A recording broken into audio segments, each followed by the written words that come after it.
దేవుని నామానికి మహిమ కలుగును గాక. ప్రియ దేవుని బిడ్డలారా, ప్రతి ఉదయకాలం ఈ దినం దేవుని వాగ్దానం చూస్తున్నాం. మా ప్రియ దేవుని బిడ్డలందరూ ప్రత్యేకమైన వందనాలు. దేవుని బిడ్డలారా, మీ అందరూ బాగున్నారా? ప్రతి ఉదయకాలం వస్తున్న వాగ్దానం చూస్తూ దైవికంగా సిద్ధపడుతూ ఉన్నాం కదా. ఈ దినం కూడా దేవుడు మనకి ఏమిస్తున్నాడు చూద్దాం. పరిశుద్ధ లేఖన గ్రంథంలో నుంచి లూకా శుభవార్త 7వ అధ్యాయము 9వ వచనం చదువుకుందాం. యేసు ఈ మాటలు విని అతన్ని గూర్చి ఆశ్చర్యపడి తన వెంట వచ్చుచున్న జనసమూహం వైపు తిరిగి, ఇశ్రాయేలులోనైనను ఇంత గొప్ప విశ్వాసం నేను చూడలేదని మీతో చెప్పుచున్నానని. ఇక్కడ దేవుని బిడ్డలారా, దేవుడి విశ్వాసాన్ని చూసి ఒక మంచి సాక్ష్యాన్ని ఇక్కడ ఇస్తూ ఉన్నాడు.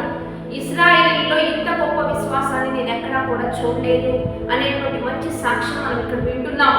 దేవుడు ఏ విషయంలో ఆయన గొప్ప కార్యాలు జరిగిస్తాడు అంటే విశ్వాసాన్ని బట్టి దేవుడు గొప్ప కార్యాలు జరిగిస్తాడు. దేవుడు బిడ్డలారా, అందుకనే దేవుడు ఒక మాట అంటాడు, అంటే మీరు విశ్వాసంతో ప్రార్థిస్తే ఈ కొండ వెండి సముద్రంలో కూడా పడిపోతుందనే మాట నిస్సందేహంగా మీరు పలికినప్పుడు మీరు అట్టి కార్యాలు జరిగిస్తారు, అట్టి కార్యాలు మీరు చూస్తారనే వాక్కుని మనం మత్తయి శుభవార్తలో వింటూ ఉంటాం. అంటే విశ్వాసంతో మనం ఏది చేసినా దేవుడు కలుగుతాడనే విషయాన్ని మనం గ్రహిద్దాం. వినటం వల్ల విశ్వాసం వస్తుంది. ఒక చెట్టుకు విశ్వాసం అనే నీరు పోసినప్పుడు అద్భుతాలనే ఫలాలను మనం చూడగలుగుతాం. కనుక మనం ప్రతిదినం ఈ వాగ్దానాల ద్వారా విశ్వాసంలో బలపడుతూ ఉన్నప్పుడు, దేవుడు మన జీవితంలో గొప్ప కార్యాలు జరిగిస్తున్నప్పుడు, ఈ కార్యాలు అనేకులు చూచి వీరి విశ్వాసం గొప్పదని, వీరి ప్రార్థనా జీవితం గొప్పదనే సాక్ష్యాలు మనం వింటాం. మన జీవితంలో గొప్ప కార్యాలు చూస్తాం. కనుక ప్రతి విషయాన్ని విశ్వాసంతో అడగండి. దేవుడు తప్ప ఈ భూమి మీద మనకి ఎవరు కూడా సహాయం చేయరు. ఒకవేళ చేసినా అది కొంతవరకే, కొద్ది వరకే మనకు సహాయం చేయగలుగుతారు. కానీ దేవుడు సహాయం చేస్తే శాశ్వత కృపని దేవుడు మనకు చూపిస్తాడు. కనుక దేవుని బిడ్డలారా, దేవుడు అందుకనే బైబిల్ లేఖన గ్రంథంలో ఒక తల్లి విశ్వాసం కూడా చూసి, నీ విశ్వాసం గొప్పదమ్మా, నేను కోరినట్లు నీకు అగునుగాక అని చెప్తాడు. అప్పుడు ఆ తల్లి తన కుమార్తె స్వస్థత నొందినట్లుగా మనం చూస్తూ ఉన్నాం. కనుక విశ్వాసం వలన ఒక తండ్రి ఒక కుమారుడు కూడా చీకటి శక్తుల నుంచి విడుదల, విశ్వాసం వలన గొప్ప కార్యాలు మనం బైబిల్లో చూస్తున్నాం. కనుక మీరు ఏది చేసినా ఎలా చేసినా విశ్వాసంతో అడుగుతూ ప్రతి విషయాన్ని దేవుడి సన్నిధిలో పొందుకుంటూ ఉంటాం.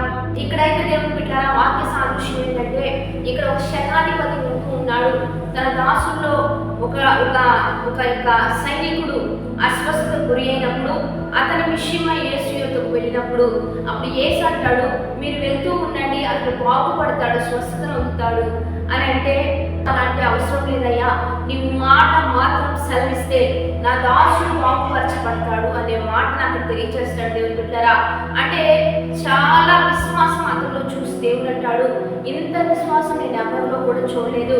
కాబట్టి నువ్వు వెళ్తూ ఉండగానే బాగుపరచబడతాడు నీ దాసుడు అని చెప్పగానే ఇతడు ఏ టైంకి ఇక్కడ బయలుదేరాడో అదే టైంకి అక్కడ అతడు స్వస్థ చిక్కుడై లేచినట్లుగా బైబిల్ లేఖన గ్రంథంలో మనం చూస్తాం.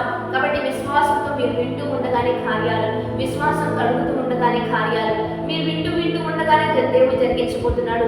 అందుకని గొప్ప విశ్వాస వీరులుగా ఆత్మీయంగా బలపడుతూ దైవికంగా ముందుకు కొనసాగుదాం. వాగ్దానాన్ని బట్టి ప్రార్థన చేద్దాం. పరిశుద్ధ మహోన్నతుడ గొప్ప దేవ, ఈ దినం మీరు మాకు ఇచ్చిన బలమైన వాగ్దానాన్ని బట్టి నీకు మహిమ.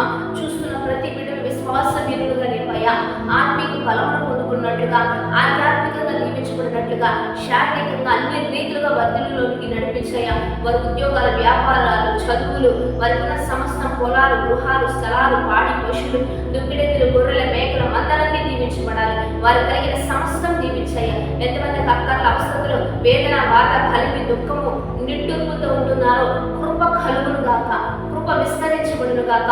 వారి విశ్వాసం బలపడుతూ ఉండగా ప్రతి సమస్య వారి నుంచి దూరం అయిపోయినట్లుగా మీరే సహాయం చేయమని ప్రభువైన యేసుక్రీస్తు నామమున పేరిట అడిగి వేడుకొని ప్రార్థిస్తున్నాము గొప్ప తండ్రి, ఆమేన్. మంచిగా లైక్, షేర్, కామెంట్ చేస్తూ దైవికంగా సిద్ధపడుతూ ఆత్మీయంగా బలపడతాం. 50 దిన ఉపవాస ఆరాధన జరుగుతున్నాయి. ఈ దినం 22వ ఉపవాస ఆరాధన. మీరందరూ కలుసుకొని మనందరం కలిసి దేవుని నామాన్ని మహిమపడతాం. Have a blessed day. Amen.